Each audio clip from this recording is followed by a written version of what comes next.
So that bird was standing right in front of me. And I said to the bird, tell me, are you a species that evolved on this world?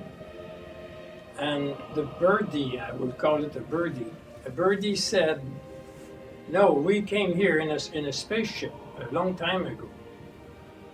So I said, oh my God, a spaceship, that's very interesting. But the birdie told me, you must have come here with a spaceship too.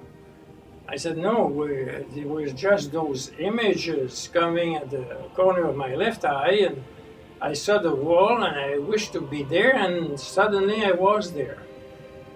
So the birdie said, your species have teleportation ability. Interesting. So I said, you know what? I'm so happy to have met someone I can talk to.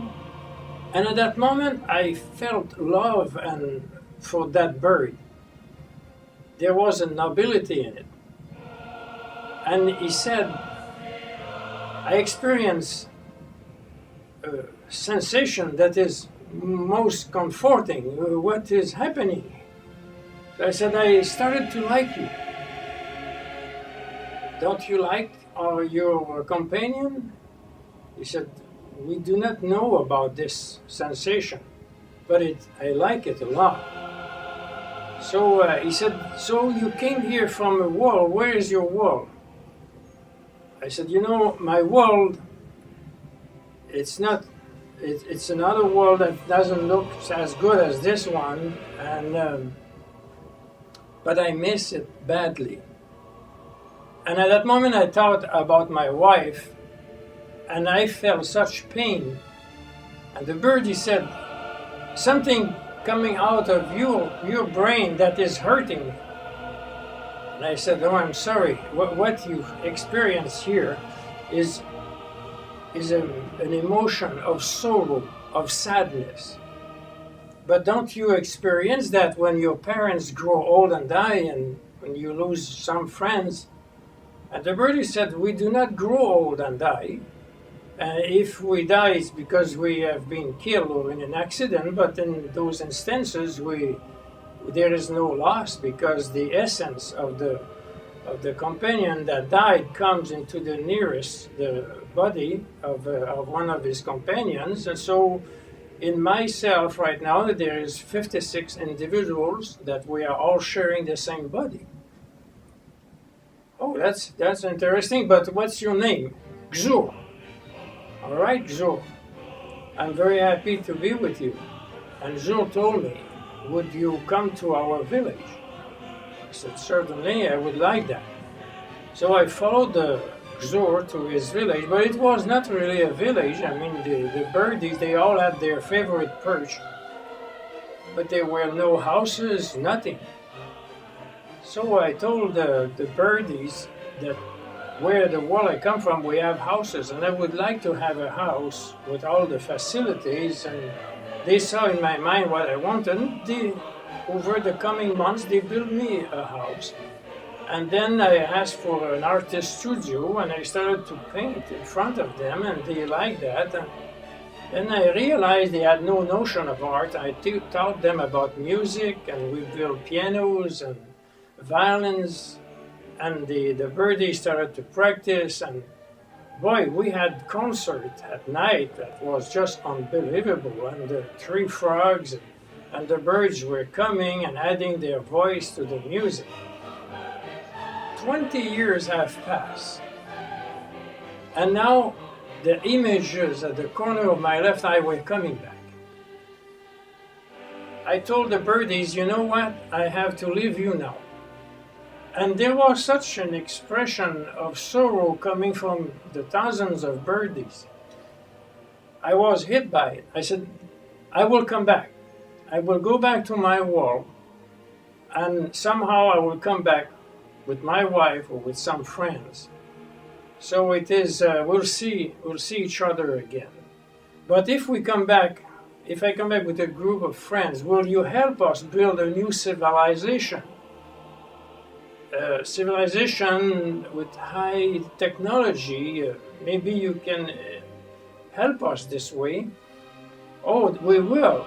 And would you take me in one of your spaceships and visit the nearby star system? We will do that. Oh boy. I would love to explore the nearby star systems. Anyhow, at that moment, I concentrated on the image of the clearing, and there was a blur, and I was right back where I had left. So I went back to the condo.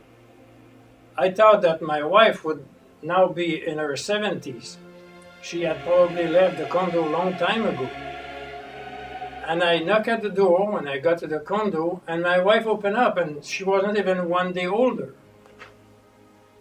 At that moment, I realized that all the years I had spent on that world were in another timeline, like a perpendicular timeline, where I could live as many years as I wanted on this world and come back at the exact moment I left my original world.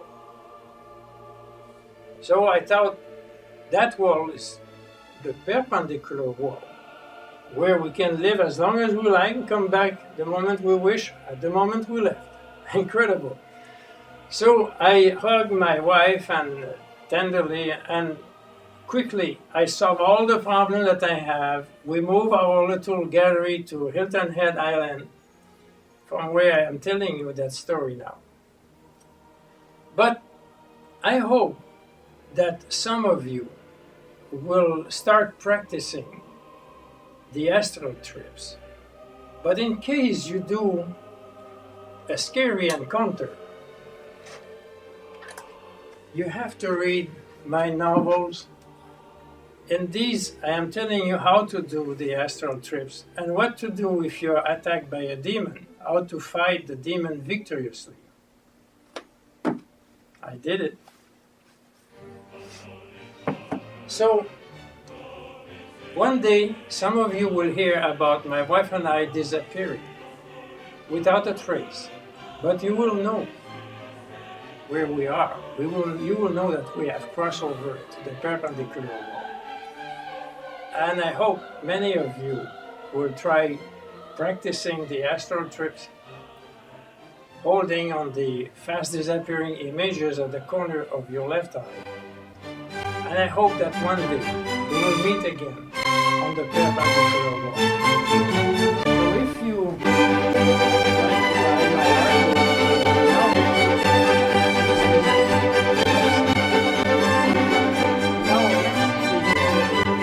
some of the paintings in the gallery. Sometimes I do abstract, sometimes I do landscape. I do them with a palette knife. And I make my own paint. Long time ago, I started to paint like all the other artists with a brush and this is how I was painting. But I wanted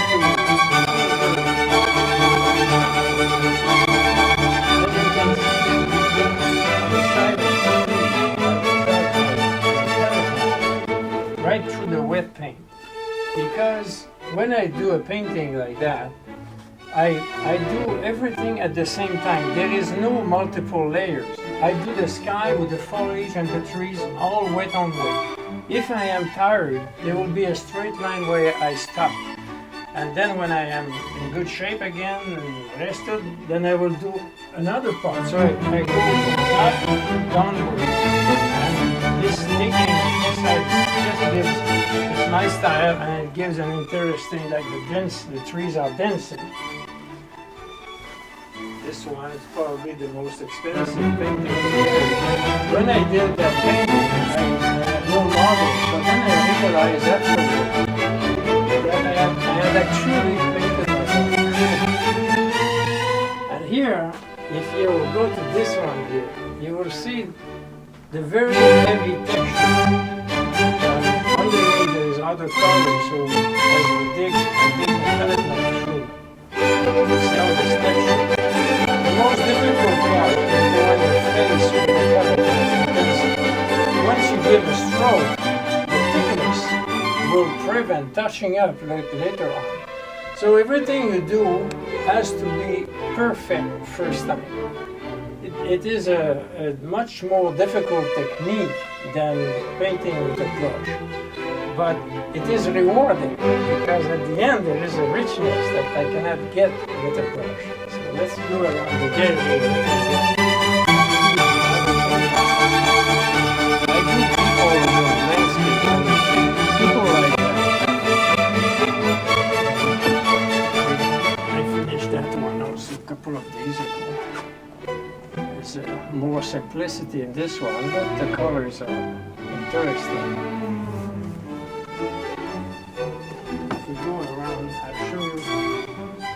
I got many compliments on those two paintings last week, so it seems that people like them. Sometimes I do a small one like this one.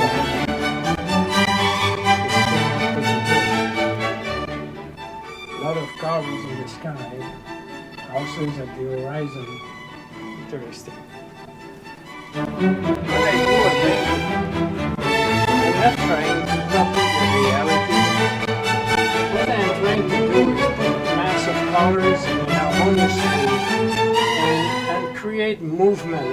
And the painting has to be, there must be a feeling of spontaneity, spontaneous, impulsive, and this way the painting has more character. So that kind of sailboats seems to please a lot of people. When I do those painting here, people like seeing it, a lot of people. Done with a palette knife, I don't think any other artist is doing that. I didn't see them exposed here. The movement of colors here is my second technique.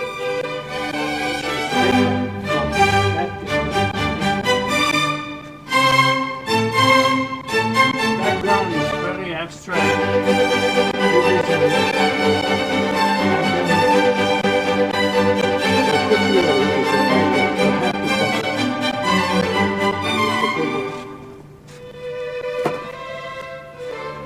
I do large sizes. This one is a 48 by 60 inches. I like to do large sizes. And I supply many art galleries across the United States and Canada. Toronto, our gallery selling those large sizes.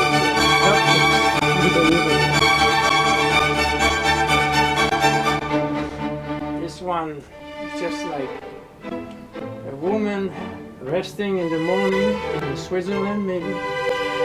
My wife liked those things.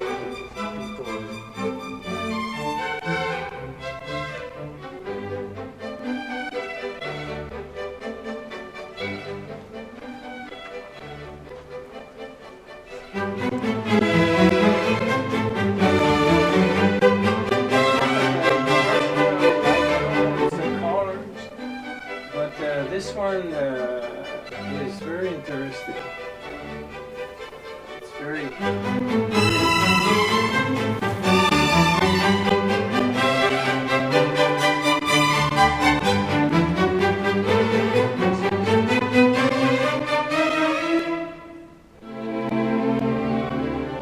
There are many magazines with my art in it.